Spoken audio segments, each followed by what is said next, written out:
Hello दोस्तों, स्वागत है आप सभी का आपके अपने चैनल गुरुमंत्र इंस्टीट्यूट पर।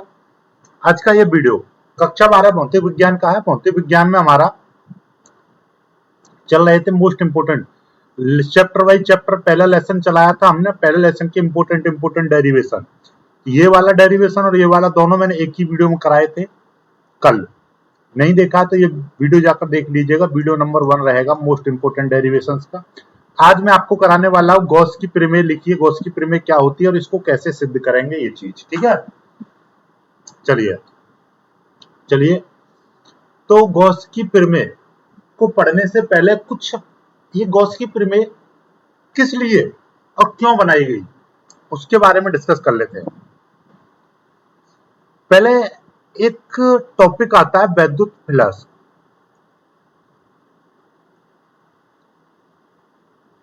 वैद्युत फ्लक्स क्या होता है, पहले तो ये चीज जान लो। इसको हम फाई से प्रदर्शित करते हैं, यानी इलेक्ट्रिक फ्लक्स फाई ई, ठीक है। और ये बराबर होता है, जैसे कि मान लीजिए ये कोई पृष्ठ है, इसका क्षेत्रफल ए है और ये एक वैद्युत क्षेत्र में स्थित है, यानी ई वैद्युत क्षेत्र में ये स्थित है। तो ये इस वैद्युत क्षेत्र का कितने वैद्युत क्षेत्र में और कितना ये पृष्ठ है, इनकी यदि मैं डॉट प्रोडक्ट कर देता हूं तो ये इसका वैद्युत फ्लक्स निकल जाता है। वास्तव में होता क्या है कि किसी वैद्युत क्षेत्र, यानी ये वैद्युत क्षेत्र है, इस वैद्युत क्षेत्र में कोई पृष्ठ है, तो इस पृष्ठ से कितनी वैद्युत बल रेखाएं गुजर रही हैं, वो संख्या इस पृष्ठ से गुजरने वाली कुल वैद्युत बल रेखाओं की संख्या क्या कहलाता है, वैद्युत फ्लक्स कहलाता है इस पृष्ठ से, ठीक है। तो कोई मान लीजिए वैद्युत क्षेत्र है और वैद्युत क्षेत्र में एक मान लीजिए ये छोटा सा पृष्ठ है, इस छोटे से पृष्ठ से कितनी वैद्युत बल रेखाएं गुजर रही हैं, वो क्या कहलाएगी, उन वैद्युत बल रेखाओं की संख्या क्या कहलाती है, इस पृष्ठ का वैद्युत फ्लक्स कहलाएगा। अब वैद्युत फ्लक्स निकालने का एक सिंपल सा तरीका है, फाई ई बराबर कि कितना तो वहां पर वैद्युत क्षेत्र था और कितना बड़ा क्षेत्र था, ठीक है। मान लीजिए बड़ा क्षेत्र लेंगे तो उस बड़े क्षेत्र की मल्टीप्लाई, और यहाँ पर ज्यादा हैवी वैद्युत क्षेत्र है तो ज्यादा होगा वैद्युत फ्लक्स। सिंपल सी बात है भाई। जब बड़ा क्षेत्र होगा, यानी ऐसे समझ लीजिए एक छोटी प्लेट है तो उसमें खाना कम आएगा, एक बड़ी प्लेट है तो उसमें खाना ज्यादा आएगा। तो जो बड़ा एरिया है तो उसमें बहुत ज्यादा स्पेस मिलेगा, छोटा एरिया है तो कम स्पेस मिलेगा। तो इतना समझ लीजिए, सिंपल सा फंडा है। अब ये तो तब की बात है जब आपको सीधे सीधे पता है कि भैया क्षेत्रफल कितना है, एरिया कैसा है। कभी कभी क्या होता है कि हमको ये तो पता चल रहा है कि भैया इसका एरिया हमको पता चल गया, एक गोल है इसका हमको पाई आर स्क्वायर पता चल गया। कभी कभी कोई क्षेत्र ऐसा इस तरीके का टेढ़ा मेढ़ा भी तो मिल सकता है ऐसा। अब इसका एरिया नहीं निकल पाएगा आप पर, अब इसका क्षेत्रफल नहीं निकल पाएगा। तो जब क्षेत्रफल नहीं निकल पाएगा तो भैया इसका वैद्युत फ्लक्स कैसे निकाल पाओगे आप। भाई जब आपको किसी एक ऐसा पृष्ठ है जिसका आपको क्षेत्रफल नहीं पता, तो बताओ उसका वैद्युत फ्लक्स कैसे निकालोगे। बड़ी समस्या आ रही थी, तो इसी समस्या को सॉल्व किया, ठीक है। कौन ने, गॉस चाचा ने। अब गॉस चाचा ने एक नियम बना दिया जिसको हमने आज तक पढ़ते आ रहे हैं, गॉस का नियम या गॉस की प्रमेय। अब गॉस चाचा ने क्या बात बताई थी, इनने सिंपल सा और सीधा सा फंडा कहा था कि भैया कोई पृष्ठ है, कोई मान लीजिए बंद पृष्ठ है, कोई भी लाइक दिस इस तरीके का, और इस पृष्ठ का हमको वैद्युत फ्लक्स चाहिए। तो ये जो वैद्युत फ्लक्स है इस पृष्ठ का, ये जो पृष्ठ है इस पृष्ठ पर देखो कि कुल आवेश कितना है, इस पृष्ठ का कुल आवेश कितना है, मान लीजिए Q है, और इस Q में कर देंगे हम एप्सिलॉन 0 का भाग। तो यही इसका क्या निकल जाएगा, वैद्युत फ्लक्स निकल जाएगा। ना यहाँ पर वैद्युत क्षेत्र की तीव्रता की आवश्यकता पड़ी और ना ही हमको क्षेत्रफल की आवश्यकता पड़ी। अब मान लीजिए इस तरीके का ये कोई पृष्ठ है और इस पृष्ठ पर आवेश मान लीजिए Q2 है। तो अब इसका हमको वैद्युत फ्लक्स चाहिए, तो आप निकाल लेंगे Q2 बट्टे एप्सिलॉन 0। हर किसी प्रश्न में हमको एप्सिलॉन 0 से भाग करना है, यही नियम था इनका। क्या नियम था देखिएगा, इन्होंने नियम बनाया कि भैया गॉस का नियम या गॉस की प्रमेय कि किसी बंद पृष्ठ से गुजरने वाला कुल वैद्युत फ्लक्स, किसी बंद पृष्ठ से गुजरने वाला कुल वैद्युत फ्लक्स उस पृष्ठ के कुल आवेश का एक बट्टे एप्सिलॉन गुना होता है। एक बट्टे एप्सिलॉन गुना का मतलब क्या है, जैसे भैया x का हम कर दे 2 गुना x तो 2x की 2 की मल्टीप्लाई, ऐसे ही किसी आवेश का एक बट्टे एप्सिलॉन 0 गुना, एक बट्टे एप्सिलॉन 0 गुना, ये फ्लक्स है, मतलब जब हम इसकी मल्टीप्लाई कर देंगे तो q बट्टे इतने, बस ऐसे समझ लीजिए। तो एक बट्टे एप्सिलॉन 0 गुना होता है। बात समझ में आई या नहीं आई, अच्छे से आ गई होगी आपको, ठीक है। जहां पर आपसे पूछने लगे कि भैया एप्सिलॉन 0 क्या है, निर्वात अथवा वायु की विद्युतशीलता होती है। टिक मार्क में कभी क्वेश्चन आ जाए तो इसका मान कितना होता है, 8.85 गुना 10 की पावर -12 है। इसका मात्रक आपसे पूछ ले तो कूलम स्क्वायर प्रति न्यूटन मीटर स्क्वायर ये होता है। कभी कभी इसका विमीय सूत्र, यानी कि इसका एप्सिलॉन 0 की विमा, एप्सिलॉन 0 की विमीय सूत्र भी आपसे पूछ सकता है, तो ये चीज आपको पता होनी चाहिए। m-1 l-3 t की घात 4 a की घात 2, ये इसका विमीय सूत्र होता है, तो ये चीज आपको पता होनी चाहिए। नेक्स्ट, अब हम इसको प्रूव करेंगे कि भैया ये, अब हमको ये चीज हमको प्रूव करके यहाँ पर दिखानी है। चलिए, तो उसके लिए हमने क्या लिया, एक गॉसियन पृष्ठ लिया है। आपने जब चैप्टर पढ़ा होगा तो गॉसियन पृष्ठ के बारे में जाना होगा, नहीं जान रहे तो अब एक बार फिर से शॉर्ट में समझ लो। एक ऐसा पृष्ठ जिसके प्रत्येक बिंदु पर वैद्युत क्षेत्र की तीव्रता समान होती है, आप उसको क्या बोल देंगे, हम गॉसियन पृष्ठ बोलेंगे, ठीक है। यानी जिसके प्रत्येक बिंदु पर वैद्युत क्षेत्र की तीव्रता कैसी होगी, बराबर होगी, समान होगी, ठीक है। तो ये एक गॉसियन पृष्ठ है, हमने एक ऐसे गॉसियन पृष्ठ खींच दिया, ठीक है। अब ध्यान से समझिएगा, मैं आपको देखिए नॉर्मल में आपको बताना चाह रहा हूं, यहाँ पे एक बड़ा सा लेकर,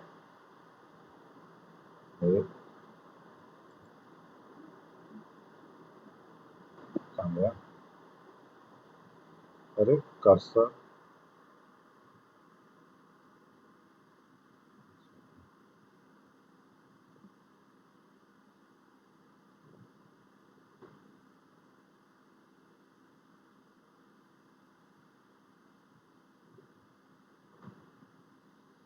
चलो मैं आपको यहीं पे समझा दूं, देखिएगा। एक मान लीजिए मेरे पास ये कोई गॉसियन पृष्ठ है, ठीक है, जिसका एक बिंदु O है, यहाँ पर मेरा एक प्लस क्यू कूलम आवेश रखा हुआ है।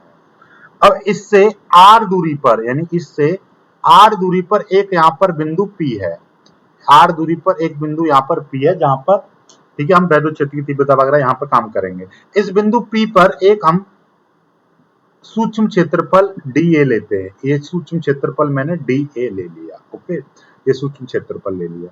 इसको मैं इस तरीके से इस बिंदु के साथ कनेक्ट कर दूंगा ताकि मेरे को इस पृष्ठ का, इस सूक्ष्म क्षेत्रफल का हम क्या निकालेंगे, घनकोण निकालेंगे, ठीक है, वो आगे समझाऊंगा आपको, ठीक है। ये समझ में आ गया। अब हम क्या करेंगे, इस प्लस क्यू के कारण इस बिंदु पर वैद्युत क्षेत्र की तीव्रता निकालेंगे, ठीक है। फिर हम यहाँ पर हम वैद्युत प्लस निकालेंगे, फिर यहाँ से आगे का काम करेंगे। बात समझ में आ गई। तो यही चित्र मैंने वहां पर बना रखा है, अब आप समझ जाओगे, इस चित्र का फीलिंग समझ जाओगे। क्या है ये चित्र, देखिएगा।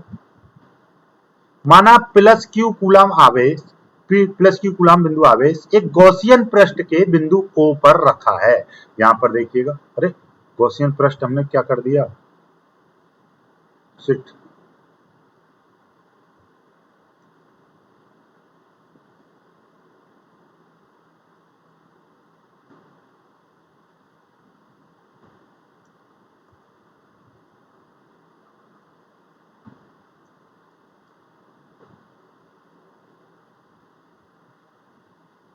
ठीक, ये देखिएगा।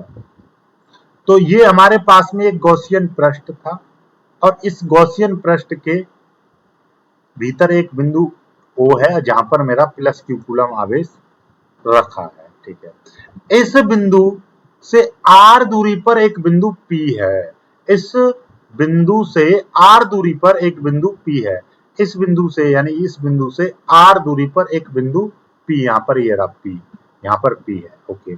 अब P के चारों ओर एक सूक्ष्म क्षेत्रफल dA वेक्टर है, P के चारों ओर, यानी यहाँ पर P के चारों ओर एक dA वेक्टर है, ठीक है। चलिएगा, अब हम पहले हम बात कर रहे हैं, तब ये छोटा सा जो क्षेत्र, यानी प्लस क्यू कूलम था, प्लस क्यू कूलम आवेश के कारण बिंदु P पर वैद्युत क्षेत्र की तीव्रता, ये हम ई निकाल ले रहे हैं। तो भैया आपको पता है यहाँ पर ये आवेश है और किसी आवेश के कारण किसी बिंदु पर वैद्युत क्षेत्र की तीव्रता, कल हमने डेरिवेशन कराया था तो वो कितना आया था, किसी बिंदु आवेश के कारण वैद्युत क्षेत्र की तीव्रता निकालते हैं तो 1/4πε0 Q/r², न्यूटन प्रति कूलम इतनी आ जाएगी। ठीक है, ये वैद्युत क्षेत्र की तीव्रता निकलेगी। ठीक है, अब ये छोटा सा क्षेत्रफल है, ये छोटा सा क्षेत्रफल, इस छोटे से क्षेत्रफल का हम क्या निकालेंगे, ये छोटा सा जो क्षेत्रफल है, ये छोटा सा क्षेत्रफल, इस छोटे से क्षेत्रफल का हम फ्लक्स निकालेंगे। तो यहाँ पे लिखेंगे सूक्ष्म क्षेत्रफल, यहाँ पे लिखेंगे सूक्ष्म क्षेत्रफल dA वेक्टर का वैद्युत फ्लक्स, ये छोटे से क्षेत्रफल का छोटा सा फ्लक्स निकलेगा तो इसलिए हमने डी लगा दिया। डी का मतलब क्या हो जाता है, सीधी सी बात है, जहां पर डी लग जाए उसका मतलब सूक्ष्म। ठीक है, तो ये सूक्ष्म क्षेत्रफल है तो सूक्ष्म क्षेत्रफल का सूक्ष्म ही फ्लक्स निकलेगा तो वो डी है। और नॉर्मली फ्लक्स के बराबर फॉर्मूला होता है ई वेक्टर इंटू ए वेक्टर, क्योंकि यहाँ पर क्षेत्रफल कितना है, ये है, तो ई वेक्टर डॉट यहाँ पर क्या हो जाएगा, डी ए वेक्टर हो जाएगा। ओके, चलिएगा। अब आप लोग एक भली भांति एक चीज और जानते होंगे कि भैया ए वेक्टर डॉट बी वेक्टर बराबर फॉर्मूला होता है ए बी कॉस थीटा। तो यहाँ पर ऐसे ही ये है ई वेक्टर, तो इसको खोलेंगे हम E vector E into D ए और यहाँ पर आ जाएगा कॉस थीटा। क्योंकि देखिएगा, चूंकि भाई यहाँ पर आपको पता है ई वेक्टर, देखिएगा ये फ्लक्स के इस तरह से डिजाइन किया है, यहाँ पर वैद्युत क्षेत्र की तीव्रता भी इधर और ये जो क्षेत्रफल है इसकी दिशा भी इधर, तो इनके बीच में जो कोण, भाई बात समझिएगा, जैसे आप ये समझिए मेरे पास ये किताब है, किताब का ये पृष्ठ है, पृष्ठ का मुंह किधर है, इधर, वैद्युत क्षेत्र की तीव्रता भी इधर है, तो मतलब क्या है कि दोनों के बीच में कोण कितना, जब दोनों एक ही तरफ देख रहे हैं तो उनके बीच में कोण कितना, 0, तो उनके बीच में ये कोण कितना होगा, यहाँ पे लिख देंगे चूंकि ई वेक्टर व डी ए वेक्टर की दिशा समान है, यानी एक ही दिशा में है, इसलिए इनके बीच जो थीटा है वो कितना, 0 डिग्री होगा। तो इट मीन्स ये कि भैया cos 0 का मान कितना होता है, 1 होता है, तो cos 0 का मान कितना हो जाएगा, 1 हो जाएगा। तो एट cos 0 बराबर 1 हो जाएगा। तो यहाँ पर cos 0 का मान ये डी फाई ई चल रहा है, तो D phi E is equal to E into D A आ जाएगा। ठीक है, बाकी का हम यहाँ से ये मिटा दे रहे, और ये चीज तो आपको पता ही चल गया क्यों, क्योंकि ये अब ई का मान ऊपर से देखिएगा, ये ई का मान यहाँ पर ऑलरेडी ऊपर रखा हुआ है, क्या है, D phi E is equal to E का मान कितना, 1/4πε0 Q/r², ये इंटू डी ए आ जाएगा। अब आपको एक चीज बताएं, इस r² को इस डी ए के साथ ले लेंगे हम, तो फाई ई बराबर 1/4πε0, यहाँ पे Q रहेगा इंटू और डी ए बट्टे r², इसको मैंने एक साथ, ये वाला जो नीचे वाला जो r² है इसके साथ मैंने लिख दिया है। क्यों लिख दिया है, क्योंकि यहाँ पे लिखेंगे हम जानते हैं, हम क्या जानते हैं भाई, हम जानते हैं कि घनकोण क्या होता है। देखिएगा, घनकोण की परिभाषा आप जान लीजिए, सीधी सीधी बात, घनकोण डी ओमेगा बराबर डी ए बट्टे r², किसी भी क्षेत्र के द्वारा, देखिएगा जब दो रेखा, एक रेखा ऐसे और एक रेखा, दो रेखाओं के बीच, दो रेखा कितने डिग्री पर झुकी होती हैं, यानी दो रेखाओं को ऐसे मिला दिया जाए तो उन दोनों रेखाओं के बीच का जो झुकाव है वो क्या है, नॉर्मल कोण कहलाता है। इसी तरीके से यदि कोई पृष्ठ है, ये पृष्ठ, या ये कहिएगा कि किसी वृत्त के चाप द्वारा वृत्त के केंद्र पर जो कोण बनाया जाता है वो आपका कैसा कहलाता है, रेखीय कोण कहलाता है। ठीक है, वृत्त के चाप द्वारा केंद्र पर आंतरित किया गया कोण वो रेखीय कोण। और ऐसे ही वृत्त के किसी क्षेत्रफल द्वारा वृत्त के किसी क्षेत्रफल द्वारा वृत्त के केंद्र पर जो कोण बनाया जाता है उसको बोलते हैं घन कोण। तो यहाँ पर तो उसको डी ओमेगा से प्रदर्शित करते हैं। नॉर्मल घन कोण वैसे होता है ओमेगा बराबर ए बट्टे आर स्क्वायर, ठीक है। और यहाँ पर ये थीटा बराबर क्या होता है, चाप बट्टे त्रिज्या। नॉर्मल थीटा कोण, रेखीय कोण बराबर चाप बट्टे त्रिज्या ऐसे। तो ये घन कोण की परिभाषा होती है, घन कोण। तो घन कोण की परिभाषा का हम यूज करेंगे तो डी फाई ई बराबर 1/4 pi epsilon 0 Q into D omega इतना आ जाएगा, ठीक है। ये सूक्ष्म, ये क्या चल रहा था, ये सूक्ष्म क्षेत्रफल चल रहा है, ये सूक्ष्म क्षेत्रफल का फ्लक्स कहा गया, ये सूक्ष्म क्षेत्रफल का।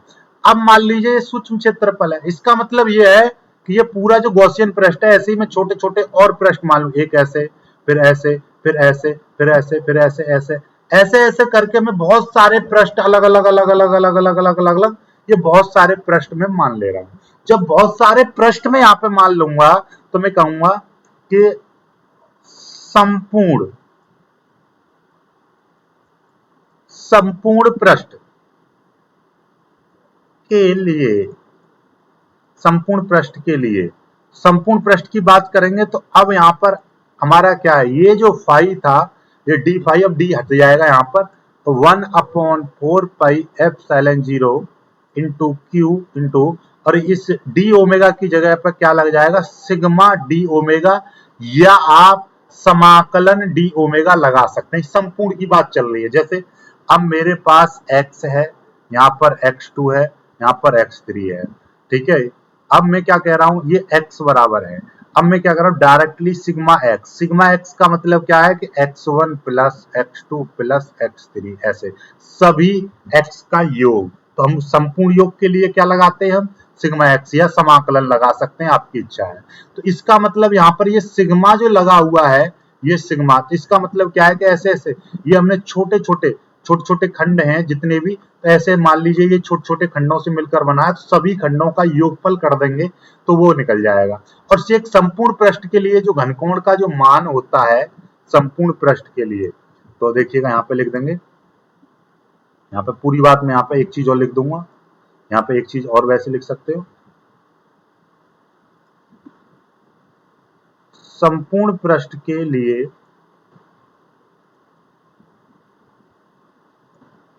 घनकोण, संपूर्ण पृष्ठ के लिए है सिग्मा ऐसे घनकोण बराबर 4 पाई।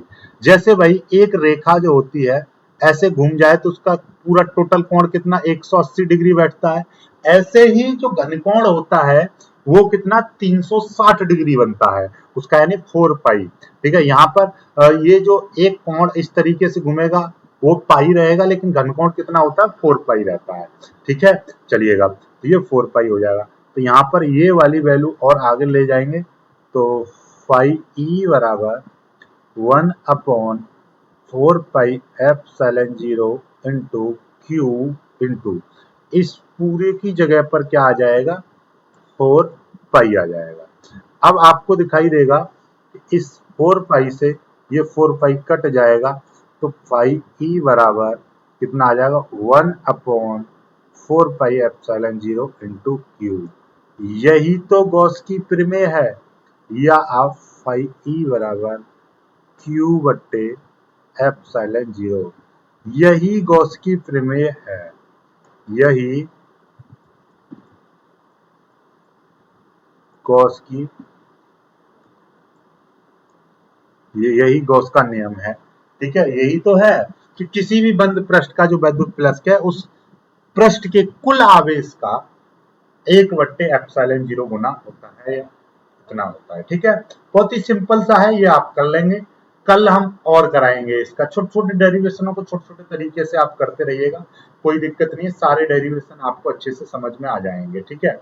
चलिएगा, और ये सारी की सारी मैं पीडीएफ वगैरह भी आपको मैं प्रोवाइड कर दूंगा। वीडियो को लाइक करके शेयर कीजिएगा, चैनल को सब्सक्राइब कर लीजिएगा।